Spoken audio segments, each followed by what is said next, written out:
there's a lot of rumors out there, and then talk about what the Democrats right now should be doing to set themselves up for the greatest success since they don't have the House, they don't have the Senate, and they don't have the presidency. So, what is a government shutdown and what isn't it? It is not a default on our debt, which is what happens when we come up to the debt limit. That is the really dangerous thing. That is basically the government can no longer borrow and the whole credit system can be called into question. We have not gone over a debt limit yet because of the seriousness of it, but we've gone into government shutdown a number of times. All it is the appropriation authority. So the spending authority that Congress has created and the president has authorized expires.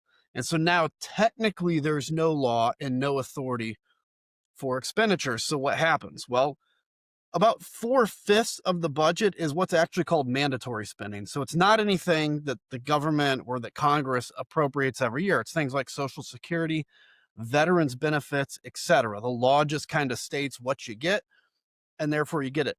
None of that is affected. Okay. What is affected are the agencies that have yearly appropriations, Health and Human Services, Housing and Urban Development, even DOD. Now, the military is considered essential, and workers that are deemed essential still have to go to work, although they're technically going to work without paychecks. Now, every government shutdown in the past and everyone going forward, I assume, will eventually back pay the people that went to work for that time they were not working. And usually, right when the government shuts down, there is something that is passed that says we are going to make an exception for the military so the military continues to get paid. So a government shutdown in and of itself is not really the end of the world. Although it's not good, it ends up costing more money and it saves no money, but it really is a political anvil around the neck of whoever ends up bearing responsibility for it. Because again, you'll see videos of the national parks and stuff with trash that's overflowing because there's nobody there to pick up the trash. You'll see, monuments shut down, and it's from a PR perspective, not good at all. And government shuts down in general are not something you want to do. Um, so what would I do right now if I was the Democrats coming up on this moment?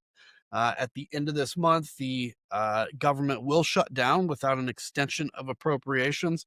So what's most important? First off, what I would do if I was a Democratic leader is make it clear that we will work with anybody to ensure that in the event of a shutdown, we will help to ensure that the military continues to get paid. That's really basic. It's done every time. And I think it shows a level of responsibility. But then after that, the only thing I'm going to say over and over again, if I'm a Democratic leader or if I'm a Democratic politician, is we don't have any control of government. We don't have the House. We don't have the Senate. We don't have the presidency. Therefore, we have no control on whether or not the government shuts down or there's appropriations. What you're doing now, very importantly, is setting the groundwork out to say to the American people, if this thing shuts down, don't blame us because we don't have the power. And that is true. They do not have the power. Now, what they can add on to that is if the Republicans need our help, we don't have any power, but if they need our help, they need some votes, we're happy to talk because nobody wants a government to shut down. We just have no control over whether it does or not, but we're happy to talk. It's just, we do have some priorities, and here are some of the things we're going to demand because frankly, you Republicans have broken trust. You've had things called rescissions where you pull back money after we've agreed and spent it. So it's going to be important for the Democrats to put that message out because if we do get to a point where the government shuts down, the only thing that matters at that point is who gets the blame for it. Now, listen, I served in Congress for 12 years. I've been in the middle of a ton of shutdown fights. We'd have them almost every year. And the one thing that you're focusing on when you have a shutdown fight is how do I ensure that the other side bears the blame for this? And the second you start negotiating with yourself or with the president in public, so Senator Schumer and Hakeem Jeffries have requested to meet with the president so that they can talk about this government shutdown. They are now co-owning a potential shutdown because they're basically saying we have control over whether this shuts down or not. but they don't. The only people with control are Republicans and the president. And if they want the Democrats' help, they're welcome to ask for it. It's going to have a cost to it.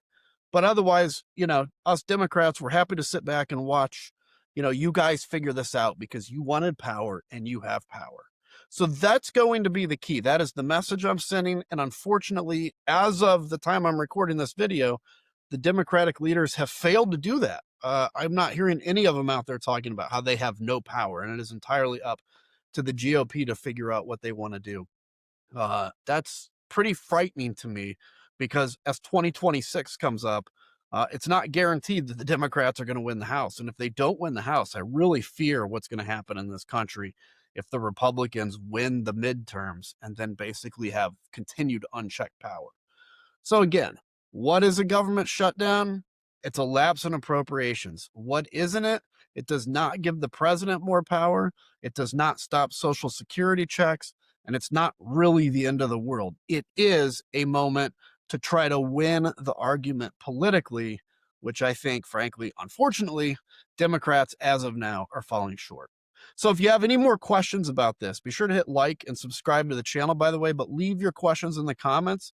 I'm happy to respond to some of them. If you haven't seen my prior video on what are the different kinds of funding mechanisms that can be used, you'll hear the terms CR, continuing resolution, omnibus, all these things that, frankly, it took me almost 6 months to a year in Congress to understand what they meant. So don't feel bad if you don't. I did another video discussing that, and you can find that in my channel. So again, if you have any further questions or thoughts, go ahead and leave a comment, and I'll try to address in a further video some more of those. Thanks. Take care.